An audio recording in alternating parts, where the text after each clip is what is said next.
कि देश के सरकारी सिस्टम में भ्रष्टाचार का लेवल क्या है। पिछले साल दिसंबर में मध्य प्रदेश के परिवहन विभाग के एक पूर्व कांस्टेबल सौरभ शर्मा के पास से 100 करोड़ रुपए का काला धन पकड़ा गया, जिसमें 10 लाख रुपए कैश मिला था। साथ में आरोपी की कार से 52 किलो सोने के बिस्किट मिले थे। इतना ही नहीं, मध्य प्रदेश के आरोपी के ठिकाने से 2 क्विंटल यानी 200 किलो चांदी की ईंटें मिली थी। 200 किलो चांदी की ईंटें बॉस, सुन रहे हैं आप क्या ही चल रहा है। और उसने अपने दफ्तर की जमीन के नीचे इनको गाड़ के रखा हुआ, जिन्हें खोद के निकाल लिया। मध्य प्रदेश में तो एक मंत्री के निजी सचिव के नौकर के घर से काले धन का खजाना बरामद हो चुका है। यह वीडियो आप देखिए, नोटों का ढेर लगा हुआ है, पूरे कमरे में नोट भरे पड़े हैं। ये नोट झारखंड के ग्रामीण विकास मंत्री आलमगीर आलम के पीएस के नौकर के घर से मिले थे। जब मई 2024 में यहां रेड मारी गई तो खुद ईडी के अफसर इतने नोट देखकर हैरान रह गए। 3 साल पहले झारखंड के कांग्रेस सांसद के घर से भी बड़ी संख्या में कैश मिला था। ये तस्वीरें झारखंड में कांग्रेस सांसद धीरज साहू के घर से जब कैश मिलने की तस्वीरें आई थी तो हर कोई देखकर हैरान रह गया कि भाई अलमारी में कैसे ठूस ठूस के नोट भरा हुआ है। दूसरे तमाम केस जो हैं वो भी आपने देख लिए, लेकिन सबसे बड़ा सवाल यह है कि भाई आप सरकारी नौकरी में, लाख रुपए की भी सैलरी नहीं है और इतना इतना नोट मिल जाता है। और उड़ीसा में एक के बाद एक इस तरह के केसेस आ रहे हैं। आम आदमी जो मेहनत से कमाता है वो देख के हैरान है कि क्या ही हो रहा है। पाठशाला में अब अगली क्लास, इसमें भी आपको बताता हूं जो हो रहा है वो हैरान ही करेगा, क्योंकि पीएम मोदी का तगड़ा एक्शन शुरू हो गया है। पाकिस्तान के हिंदुओं को अब यहां बसा रहे हैं और देश से अवैध घुसपैठियों को गजब भगा रहे हैं। मोदी एंड टीम का ऐसा काम, अवैध घुसपैठिए खुद सामान समेटकर भारत से भागने लगे हैं क्या? प्रधानमंत्री नरेंद्र मोदी इस वक्त चुपचाप ऐसा तगड़ा एक्शन ले रहे हैं जिससे अंदर ही अंदर हड़कंप मचा हुआ है। एक तरफ तो अवैध घुसपैठियों को चुन चुनकर गजब तरीके से भगाया जा रहा है, दूसरी तरफ पाकिस्तान और बांग्लादेश में अत्याचारों से प्रताड़ित होकर जो हिंदू भाई आए उन्हें भारत में बसाया जा रहा है। और इसके लिए यूपी से लेकर गुजरात तक और असम से लेकर गुरुग्राम तक जबरदस्त एक्शन हो रहा है। एक तरफ ऑपरेशन सिंदूर के बाद से 2000 से ज्यादा अवैध बांग्लादेशी और रोहिंग्या घुसपैठियों को डिपोर्ट किया जा चुका है। दूसरी तरफ सीए यानी नागरिकता संशोधन एक्ट के तहत हजारों शरणार्थियों को भारत की नागरिकता दी जा चुकी है। और यूपी में 2000 से ज्यादा हिंदू शरणार्थियों को जमीन पर मालिकाना हक देने का प्लान बन चुका है। आज पाठशाला में अवैध घुसपैठियों को देश से भगाने और वैध हिंदू शरणार्थियों को देश में बसाने की पूरी डिटेल आपको बताऊंगा, लेकिन पहले एक झलक देखिए।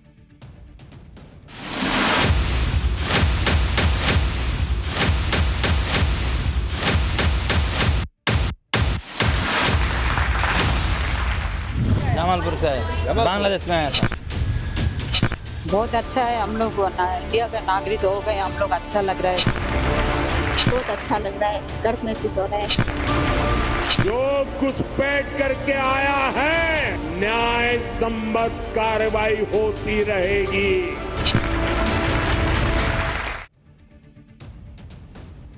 अवैध बांग्लादेशियों के खिलाफ कितना तगड़ा एक्शन हो रहा है उसकी तस्वीरें पहले आपको दिखाता हूं।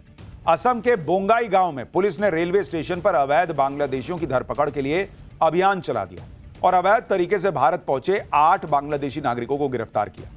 पुलिस के अभियान से रेलवे स्टेशन में अफरा तफरी मच गई और पकड़े जाने के डर से कई संदिग्ध सामान लेकर रेलवे स्टेशन से बाहर की तरफ निकलते दिखाई दिए। पुलिस की गिरफ्त में आए एक घुसपैठिए ने खुद बताया कि वो कैसे बांग्लादेश के जमालपुर से भारत पहुंचा है। सुनिए आप।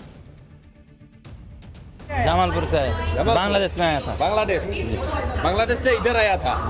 मैं बांग्लादेश जा रहा था। बांग्लादेश से आया था? बांग्लादेश जा रहा था? नहीं आया था। कौन सा ट्रेन से? ट्रेन में नहीं है, वो कार पे आया था। कार पे? बांग्लादेश से मेघालय के घुसा? हाँ। कहाँ से घुसा? वो पता नहीं है वो कहाँ से। वो सिक्योरिटी नहीं था? असम के मुख्यमंत्री हेमंत बिस्वा शर्मा कई बार साफ कर चुके हैं कि उन्होंने असम की जमीन का एक इंच हिस्सा अवैध बांग्लादेशियों से खाली कराने का संकल्प ले रखा है। उन्होंने असम में बढ़ती घुसपैठ को राज्य की डेमोग्राफी में आए बदलाव की बड़ी वजह बताया और असम में अवैध बांग्लादेशी घुसपैठियों के खिलाफ हेमंता सरकार के ताबड़तोड़ एक्शन का असर भी दिख रहा है। सोशल मीडिया पर असम की एक तस्वीर वायरल हो रही है जिसमें सामान से लदे ट्रकों की 2 किलोमीटर से ज्यादा लंबी लाइन दिखती है। दावा यह किया जा रहा है इस वायरल वीडियो को लेकर कि यह अवैध बांग्लादेशियों का सामान है जो हेमंता सरकार के एक्शन से घबराकर खुद ही भाग रहे हैं। असम ही नहीं, देश के दूसरे राज्यों में भी अवैध बांग्लादेशी और रोहिंग्याओं के खिलाफ अभियान चलाया जा रहा है। अब तस्वीरें दिल्ली के पास हरियाणा के गुरुग्राम की हैं। जहां 15 अगस्त से पहले सुरक्षा को देखते हुए संदिग्ध बांग्लादेशियों की पहचान के लिए स्पेशल ड्राइव चलाई जा रही है। इस दौरान पहचान के फर्जी दस्तावेज मिलने पर संदिग्धों को जांच पूरी होने तक डिटेंशन सेंटर भेजा जा रहा है, जिसके लिए गुरुग्राम में 4 डिटेंशन सेंटर बनाए गए। गुरुग्राम पुलिस के मुताबिक स्पेशल ड्राइव में अब तक 400 से ज्यादा संदिग्धों की जांच की जा चुकी है और 8 अवैध बांग्लादेशियों की पहचान हो भी गई है, जिन्हें डिपोर्ट करने की तैयारी शुरू हो गई है। हरियाणा के सीएम नायब सिंह सैनी ने साफ कर दिया है कि जो लोग अवैध तरीके से घुसपैठ करके आए हैं उन्हें वापस अपने देश जाना पड़ेगा। हरियाणा के सीएम को एक बार सुनिए, फिर आपको गुरुग्राम में चल रही स्पेशल ड्राइव पर बंगाल की सीएम ममता बनर्जी ने क्या कह दिया है वो दिखाता हूं। नहीं, देखिए, जो बाहर से आए हुए इस प्रकार के लोग हैं उनको वापस भेजने का काम हम कर रहे हैं। मैंने पहले भी ये बात कही थी, पीछे भी हमने इस बात को कहा था कि जो लोग बाहर से आकर के यहाँ पर रुके हुए हैं उन्हें वापस अपने देश जाना पड़ेगा। प्रधानमंत्री मोदी देश को सिक्योर करने के लिए अवैध बांग्लादेशियों और रोहिंग्याओं के खिलाफ ताबड़तोड़ एक्शन ले तो राजनीति भी होने लगी। पश्चिम बंगाल की मुख्यमंत्री ममता बनर्जी इस मुद्दे पर बीजेपी को घेर रही हैं। ममता बनर्जी ने अगले साल बंगाल में होने वाले विधानसभा चुनाव में इसे बड़ा मुद्दा बनाने की तैयारी कर ली। गुरुग्राम में अवैध बांग्लादेशियों की धरपकड़ के लिए अभियान तेज हुआ तो उधर ममता बनर्जी ने ट्वीट किया कि हरियाणा के गुरुग्राम में पश्चिम बंगाल के विभिन्न जिलों से आए हमारे बंगाली भाषी लोगों को हिरासत में लिए जाने और उन पर अत्याचार की लगातार खबरें मिल रही। अन्य राज्यों से भी अलग से और लगातार खबरें आई हैं कि पश्चिम बंगाल के नागरिकों को सभी उचित दस्तावेजों के साथ सीधे बांग्लादेश अवैध रूप से धकेला जा रहा है। इन राज्यों में पश्चिम बंगाल के असहाय गरीब बंगाली कामगारों पर अत्याचार हो रहे हैं और यातनाएं दी जा रही हैं। भारत में बंगालियों पर दोहरी इंजन वाली सरकारों के इन भयानक अत्याचारों को देखकर मैं स्तब्ध हूं। आप क्या साबित करना चाहते हैं? ये नृशंस और भयानक है, हम इसे बर्दाश्त नहीं करेंगे। इस भाषाई आतंक को रोकें। ममता बनर्जी कह रही हैं कि भारत के जो बंगाली हैं उनको बांग्लादेश में धकेल दिया जा रहा है। अब बांग्लादेश धकेलने दे रहा है कि भारत के बंगाली जो हैं वो वहां जाके रहेंगे।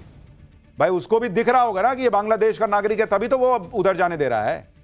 भारत ने धक्का दिया, क्या चल रहा है? वो रस्सी खींचने की प्रतियोगिता चल रही है, इधर से धक्का देके उधर कर दिया।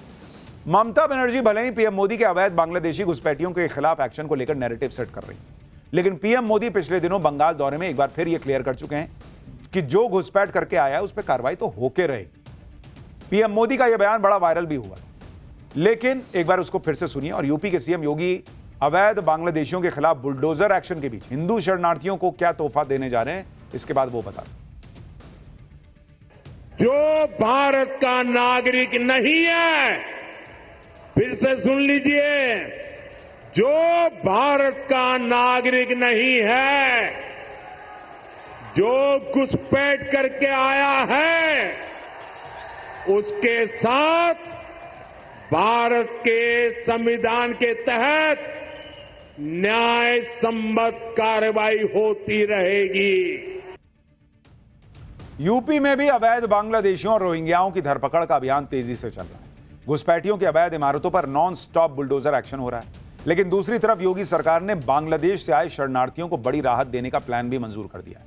इसके तहत यूपी में पीलीभीत जिले के 25 गांवों में बसे 2196 हिंदू शरणार्थी परिवारों को उनकी जमीन का मालिकाना हक दिया जाएगा। इसके लिए सीएम योगी आदित्यनाथ ने निर्देश जारी कर दिए हैं और जरूरी कागजों की जांच के बाद इन शरणार्थियों की 60 साल से ज्यादा पुरानी मांग पूरी होने वाली है, क्योंकि ये शरणार्थी अब उस जमीन के मालिक हो जाएंगे जिस पर वो रह रहे हैं, खेती कर रहे हैं। इन परिवारों को साल 1960 के दशक में सरकार ने रहने और खेती के लिए जमीन आवंटित की थी, लेकिन उन्हें कभी कानूनी तौर पर जमीन का मालिकाना हक नहीं मिल पाया। ये वो हिंदू शरणार्थी हैं जिन्हें 1960 से 1975 के बीच पहले पूर्वी पाकिस्तान और फिर अलग अलग देश बने बांग्लादेश में हो रहे अत्याचारों की वजह से भारत में शरण लेनी पड़ी। पीएम मोदी उन लोगों को देश से बाहर कर रहे हैं, उनका सफाया कर रहे हैं जो देश की सुरक्षा के लिए खतरा है, और उन लोगों को देश की नागरिकता भी दिला रहे हैं जो अपनी सुरक्षा के लिए पाकिस्तान या बांग्लादेश जैसे देशों को छोड़कर भारत की शरण में आए। अब गुजरात में ही देखिए, एक तरफ अप्रैल और मई के महीने में अहमदाबाद में मिनी बांग्लादेश कहे जाने वाले इलाके को 1, 2 या 3 नहीं बल्कि 70 बुलडोजर की मदद से समतल कर दिया गया। इस इलाके में अवैध बांग्लादेशियों का अवैध ठिकाना बन चुके 1000 से ज्यादा घरों को जमींदोज किया गया। इस एक्शन का असर यह हुआ कि अवैध बांग्लादेशियों ने खुद ही बोरिया बिस्तर समेटा और गुजरात से निकलने में ही अपनी भलाई समझी। इसी गुजरात की एक तस्वीर और देखी। आज राजकोट में गुजरात के गृहमंत्री हर्ष सांघवी ने बांग्लादेश और पाकिस्तान से आए 185 हिंदू शरणार्थियों को भारत की नागरिकता के सर्टिफिकेट बांटे। इन सभी लोगों को CAA यानी नागरिकता संशोधन एक्ट के तहत भारत की नागरिकता मिली है, जिसे पीएम मोदी ने तमाम विरोधों के बाद भी संसद से पास कराया। सुनिए कि भारत की नागरिकता मिलने पर सालों से इसका इंतजार कर रहे हिंदू शरणार्थियों ने क्या कहा और कैसे गुजरात के गृह मंत्री ने इसके लिए पीएम मोदी का आभार जताया। गर्व बहुत अच्छा है, हम लोग इंडिया का नागरिक हो गए, हम लोग अच्छा लग रहा है। और यहाँ 2010 में आई हूँ, 15 साल हो गए हमको। बहुत अच्छा लग रहा है, गर्व महसूस हो रहा है। यहाँ पर मुझे मेरे बच्चों का भविष्य अच्छा लग रहा है और मुझे लगता है कि मेरे बच्चों का भविष्य आगे बढ़ेगा और जो सुविधा सबके बच्चों को मिलती है मेरे बच्चों को भी मिलेगी। पाकिस्तान से अपनी सुरक्षा के लिए भारत में आए हुए 185 लोगों को भारतीय नागरिकता दी गई है।